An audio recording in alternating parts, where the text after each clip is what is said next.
क्या नीट में दोबारा नहीं होगा घोटाला? अखिलेश यादव ने यूपी पुलिस एआरओ भर्ती पर भी सरकार से किए तीखे सवाल। सपा अध्यक्ष अखिलेश यादव ने सवाल उठाया है कि इसकी क्या गारंटी है कि आने वाले समय में नीट के साथ साथ यूपी पुलिस सिपाही भर्ती, असिस्टेंट रिव्यू ऑफिसर, एआरओ भर्ती की दोबारा परीक्षा में कोई ऊपर घोटाला नहीं हुआ।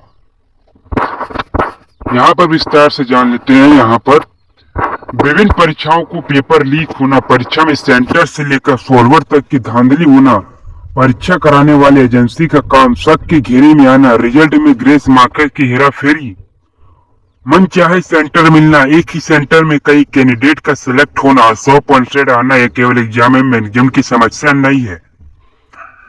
इन सबसे बढ़कर यह एक मानसिक त्रस्ती है जिससे न केवल परीक्षा देने वाला युवा बल्कि उनके माता पिता भी ग्रसित हो रहे हैं।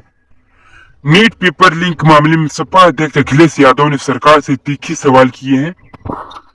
नीट परीक्षा 2024 परिणाम धांधली मामले में नेशनल टेस्टिंग एजेंसी एनटीए पर सवाल उड़ रहे हैं। देश भर के हजारों छात्र छात्राओं ने नीट रिजल्ट में नियमों को लेकर सुप्रीम कोर्ट को दरवाजा खटखटाया है। कई राज्यों में छात्र एनटीए के खिलाफ प्रदर्शन कर रहे हैं। नीट परीक्षा में अनियमितता को लेकर विपक्ष केंद्र सरकार पर निशाना साध रहा है। यूपी पुलिस भर्ती, एआरओ और नीट की एग्जाम में गारंटी कौन लेगा? अक्सर आप लोग देखिएगा यही प्रश्न अक्सर पूछा जा रहा है सभी से कि यूपी पुलिस भर्ती, एआरओ, नीट की एग्जाम में गारंटी कौन लेगा। यहाँ पर वही सवाल उठ गया है जिसका हल किसी के पास नहीं है। चलिए यहाँ पर जान लेते हैं। एनटीए के खिलाफ लड़ाई का 13वां दिन, जाने नीट विवाद में क्या क्या हुआ।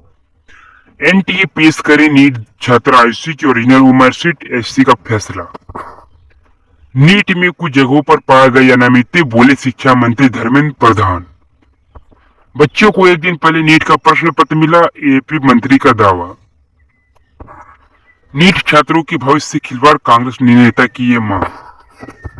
कांग्रेस नेता एनटीए, नीट और एनसीईआरटी पर उठे गए सवाल, अखिलेश यादव ने परीक्षा रद्द करने की मांग।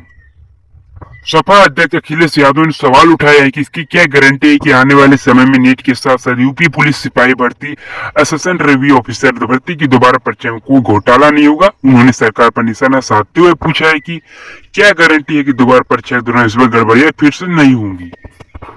उन्होंने अपने सोशल मीडिया अकाउंट से एक्स पर पोस्ट में लिखा है कि अगर पुलिस भर्ती, एआरओ, नीट जैसी धांधली के शिकारों ने परीक्षा रद्द होकर दोबारा होती भी है तो इस बात की गारंटी कौन लेगा कि अगली बार परीक्षा आयोजित किए जाने पर कुछ भी घोटाला नहीं होगा। जबकि सरकार वही है और उसकी व्यवस्था भी वही है, ये धांधलियां भी वही। फिर से सरकार सुरक्षित परीक्षा माफियों के लिए पैसा कमाने का नजरिया बन गया है।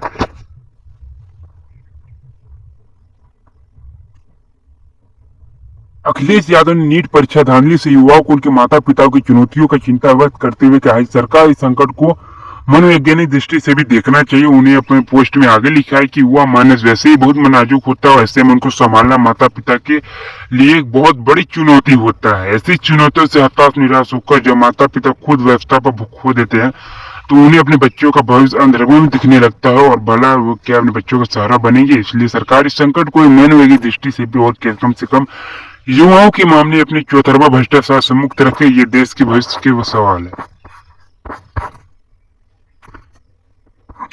यहाँ पर आप लोग को देख लीजिए। यहाँ पर बता दें कि एनटीए के 1563 छात्रों की गैर मार्क रद्द करके री एग्जाम करने का फैसला लिया गया है। फिर से एग्जाम करने का फैसला लिया गया है। पेपर लीक और सीबीआई जांच मामले में सुप्रीम कोर्ट 8 जुलाई को सुनवाई करेगा। वहीं यूपी के सीएम योगी आदित्यनाथ ने फरवरी 2024 में पेपर लीक चलते हुए यूपी पुलिस सिपाही भर्ती, एआरओ भर्ती परीक्षा 6 महीने के अंदर फिर से कराने का आश्वासन दिया है। चलिए।